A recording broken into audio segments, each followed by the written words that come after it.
You think worrying is helping you, don't you? It feels smart, responsible, like you're staying ahead. But what if I told you it's actually what's holding everything back? That endless loop in your head. It's not preparing you, it's paralyzing you. You call it control, but it's just fear rehearsing a disaster that may never even happen. You lie in bed running scenarios like a mental movie director, convincing yourself it's being productive. But the truth, you're not planning for the future, you're missing the present. Here's what no one ever told you.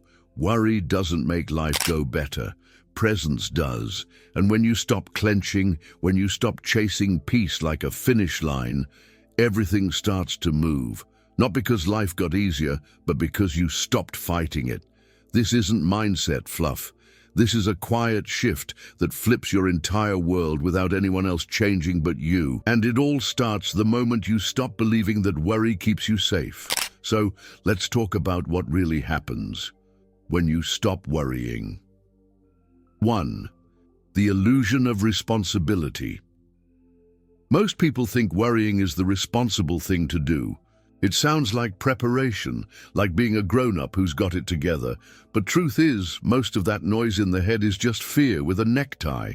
It's like building an emergency bunker for a storm that might never come. You waste hours playing mental chess against invisible opponents and call it planning. But deep down, you're not solving problems.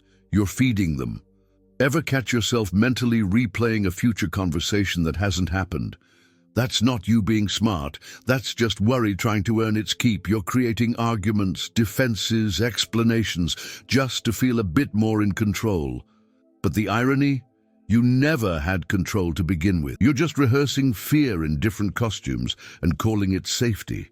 And meanwhile, life's unfolding without your presence in it. Here's something nobody tells you in school. The mind is obsessed with feeling useful. Worry becomes its favorite job. It gives you that fake sense of purpose, like you're preventing something bad just by thinking about it enough. But what are you really achieving? Headaches, sleepless nights, less time with your kids, 100 possible disasters that never show up, while you miss the one quiet, peaceful moment that did. The real kicker? You start believing that without worry, you'd become reckless. But that's the illusion talking. Worry doesn't make you more responsible. It makes you reactive, tired, and tense. True responsibility comes from presence, from clarity, from being here when life actually asks something of you, not before. And once that clicks, it opens a door most people don't even know exists. 2. The addictive nature of worry. There's a reason people keep worrying even when they know it's useless. It feels like something's happening, like they're doing something about their problems. But what if worry is just the mind's version of fidgeting? You're not moving forward. You're spinning in place. It's mental busy work. You go through your day exhausted, not from doing, but from overthinking. And still, nothing gets better, just heavier. It's funny how people will fight to defend their worry. If I stop worrying, I'll forget something. I won't be ready. But truth is, worry never prepared you. Think back. That thing you were terrified of last month, did it happen? And if it did worrying actually help? Probably not. You handled it when it arrived. That's how life works. You show up when it's real. Worry just makes you rehearse pain that hasn't even knocked on the door.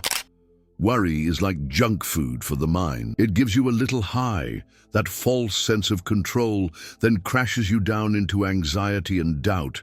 And the more you feed it, the louder it gets. It becomes addictive, not because it feels good, but because it's familiar. Like a bad relationship you keep going back to because at least you know how it ends. And deep down, you're scared of the quiet that might come if you let it go. But that quiet? That's where peace begins. That's where the real power sits. When you stop feeding the mind with every fearful projection it throws your way, something wild happens. You start thinking clearly. Your nervous system calms down. You hear your intuition again. Not the panic voice, but the quiet, grounded one that's been drowned out for years. And once that voice shows up, everything begins to shift. 3. the energy leak you don't see. Most people don't realize how much energy they're losing to invisible battles. You can go an entire day without doing anything physically intense and still feel wiped out by 5 p.m. Why? Because you've been fighting imaginary fires in your head since you woke up. That what-if loop running in the background, it's like a leaky faucet dripping your energy away drop by drop. No wonder your motivation disappears halfway through the day. The body keeps the score. Ever notice how your jaw tightens when you're overthinking, or how your shoulders creep up to your ears during an anxious conversation? That's not coincidence. Worry doesn't just live in the mind, it lives in the muscles. Over time, it becomes your default state. You think you're just stressed, but really, you've been living in a constant state of mental tension, and your body is paying the price for it. And the cost isn't just physical. When your mind is busy predicting every possible problem, your creativity goes silent. Your decision-making gets foggy. You start reacting instead of choosing. It's like trying to paint a masterpiece while someone's constantly tapping you on the shoulder. You can't create, connect, or lead from that space. You're too busy bracing for a future that hasn't even arrived. But what if that energy came back to you? What if you stopped letting worry drain your mental battery before the day even starts? It begins by noticing the pattern, catching yourself mid-spiral and saying, "This isn't happening right now." Then choosing to breathe instead of brace. It sounds simple, and it is, but simple doesn't mean easy. That shift, though, it holds more power than any plan you'll ever make. 4. The shift from control to trust. There comes a moment when someone realizes all their controlling, predicting, and preparing hasn't made life any easier, just heavier. And in that moment, a quiet question emerges. What if I'll be okay, even if it doesn't go my way? That's the beginning of trust. Not blind trust in outcomes, but in yourself, in your ability to show up when it counts, even if the plan falls apart. Especially when the plan falls apart. Control is seductive. It gives the illusion of safety. You make to-do lists, backup plans, and then backup plans for those. You double-check everything, obsess over timing, try to forecast every bump in the road. But life has a funny way of ignoring all that. The flight still gets delayed, the person still walks away, and you're left realizing that all the worry in the world didn't change a single thing, except your own peace. Here's what most men don't learn until they've burnt out. Control doesn't equal strength. In fact, sometimes it's the exact opposite. Strength is what you find when you let go, when you trust that whatever shows up, you'll deal with it then. Not now, not in your head, not on your pillow at 3 a.m. Think of a fighter. The best ones don't clench every muscle. They move with fluidity. Same with life. Tension blocks your power.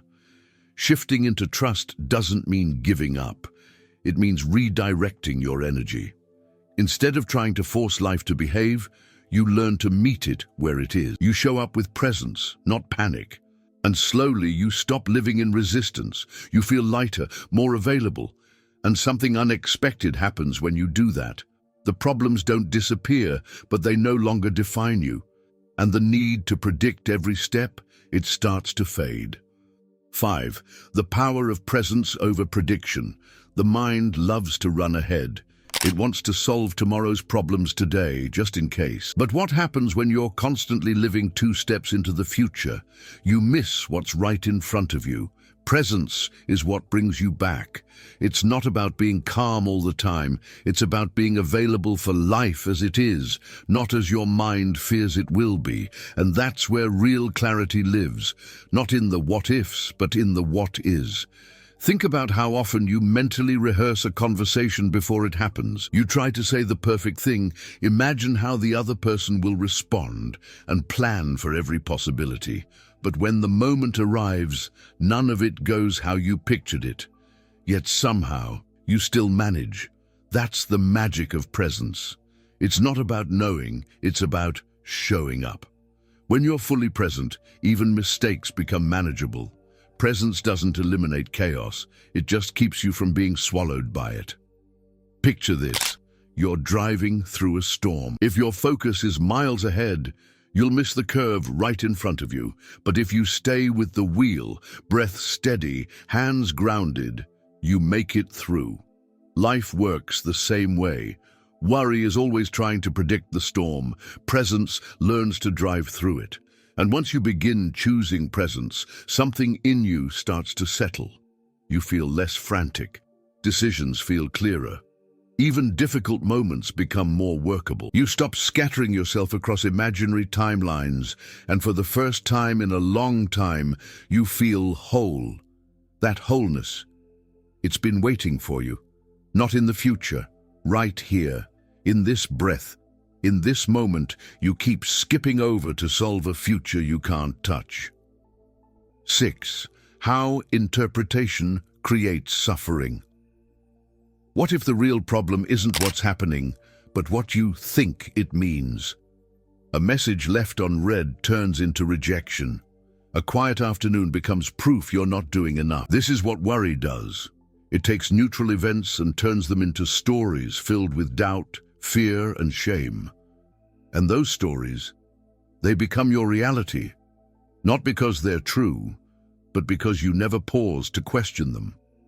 We've all been there. You walk into a room and someone doesn't greet you right away. Your mind jumps in. They're upset with me, but maybe they were just distracted. Maybe they didn't even see you.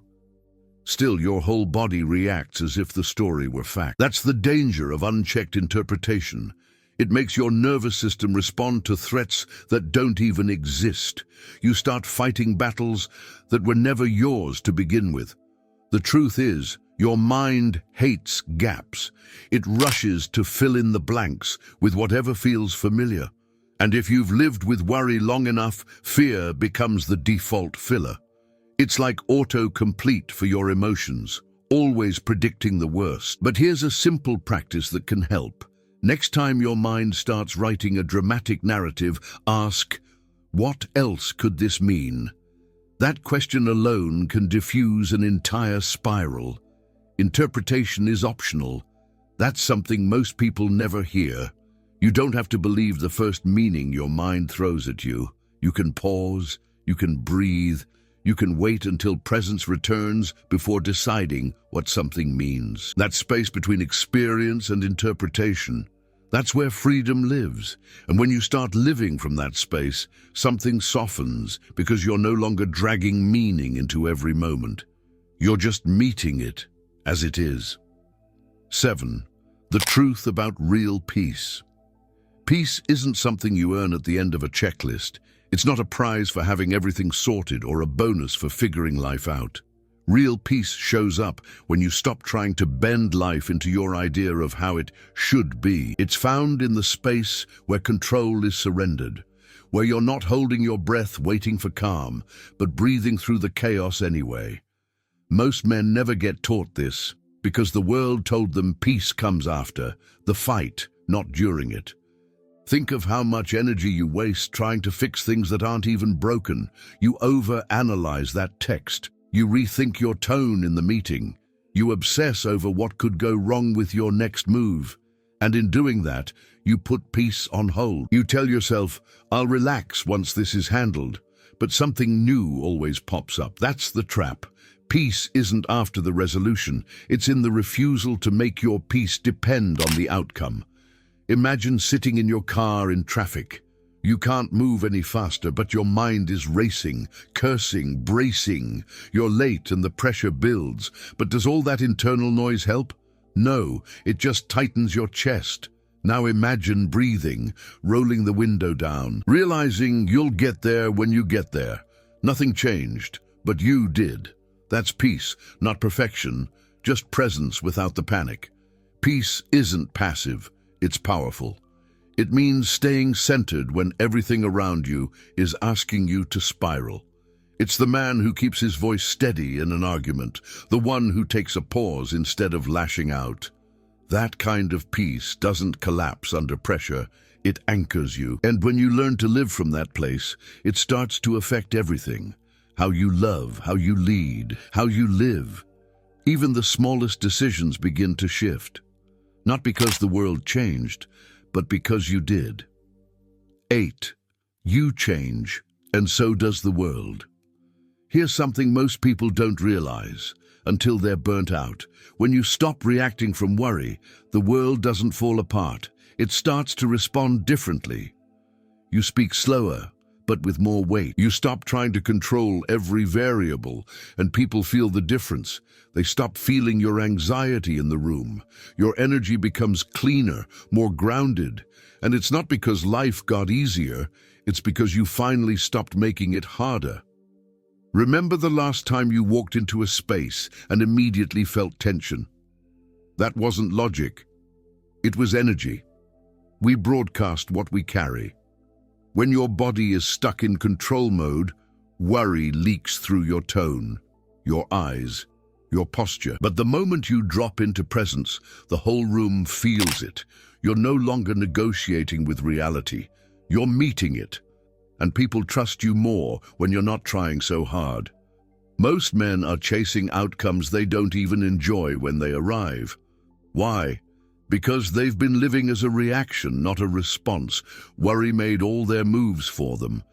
But when you stop letting fear drive the car, you take back the wheel. You start to move differently. You make decisions from peace instead of panic. And even when things go wrong, you don't spiral, you adjust. This kind of inner shift changes everything, not just how you feel, but how life mirrors back to you. People treat you differently. Opportunities come with less friction. Relationships feel less like work and more like flow. And it's not because you became someone new, it's because you finally stopped playing a role that never fit you in the first place. You started being here. And here, this moment, this version of you, that's where everything begins.